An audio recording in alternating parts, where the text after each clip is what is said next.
So I was reading the Bible and I forgot one of the chapters. I skipped over. So I'm going to read it again. Here's Numbers 32. The Transjordan tribes. The Reubenites and Gadites who had very large herds and flocks saw that the lands of Jazer and Gilead were suitable for livestock. So they came to Moses and Eleazar and the priests and to the elders in the community and said, Etorath, Dibon, Jazer, Nimrath, Heshbon, Elilah, Sebam, Nebo, and Beon, the land the Lord subdued before the people of Israel, are suitable for livestock, and your servants have livestock. If we have found favor in your eyes, they said, let this land be given to your servants as our possession. Do not make us cross the Jordan.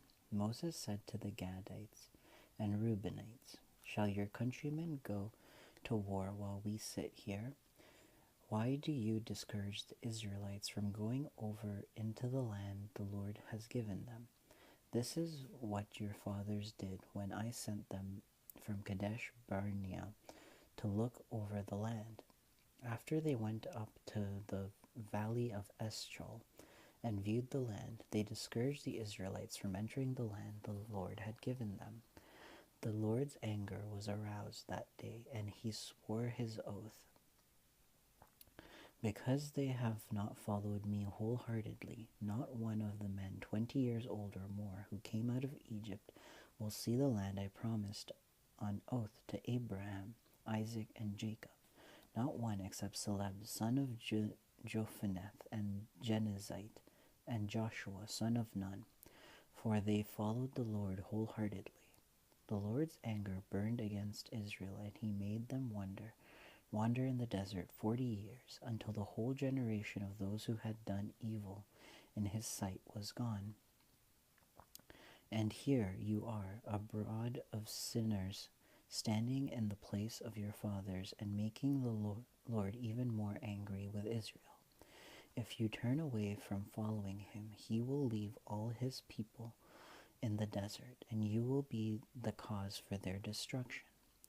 When they came up to him and said, we would like to build pens here for our livestock and cities for our women and children, but we are ready to arm ourselves and go ahead of the Israelites until we have brought them to their place.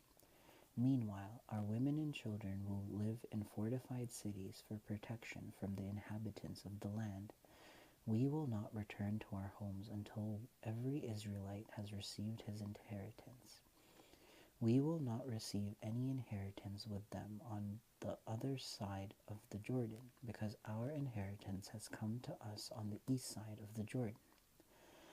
Then Moses said to them, if you will do this, if you will arm yourselves before the Lord for battle, and if all of you will go armed over the Jordan before the Lord until he has driven his enemies out before him, then when the Lord is subdued before the Lord, you may return and be free from your obligation to the Lord and to Israel, and this land will be your possession before the Lord. But if you fail to do this, you will be sinning against the Lord, and you will be sure that your sin will find you out.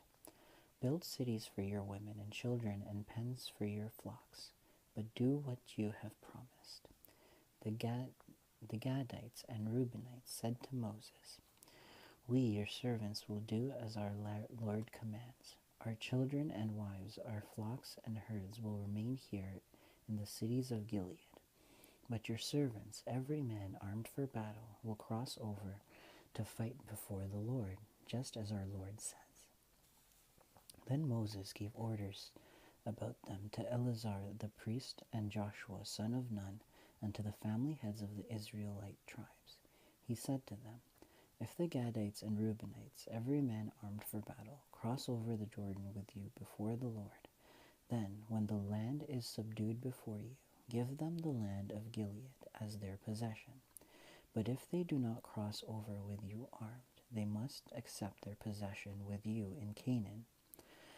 The Gadites and Reubenites answered, Your servants will do what the Lord has said. We will cross over before the Lord in Canaan armed, but the property we inherit will be on this side of the Jordan.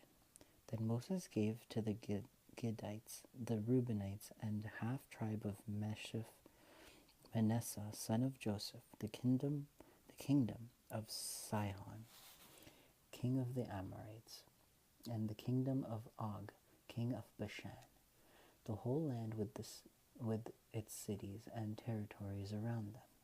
The Gadites built upon Dibon, Ataroth, Aror, Atroth, Shapham, Jazer, Jegbara, Beth Nimrah, and Beth Haran, as fortified cities, and built pens for their flocks.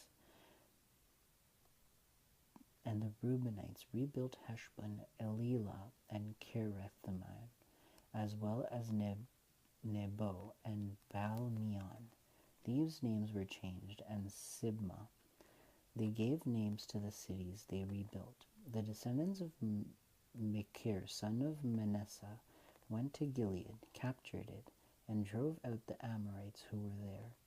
So Moses gave Gilead to Machirites, the descendants of Manasseh, and they settled there.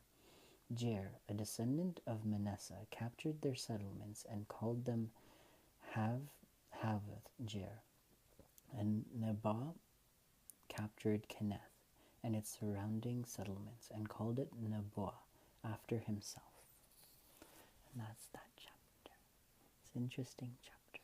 It's mostly just expanding. So Moses' whole city is like expanding to like different cities and villages. And it's like an empire.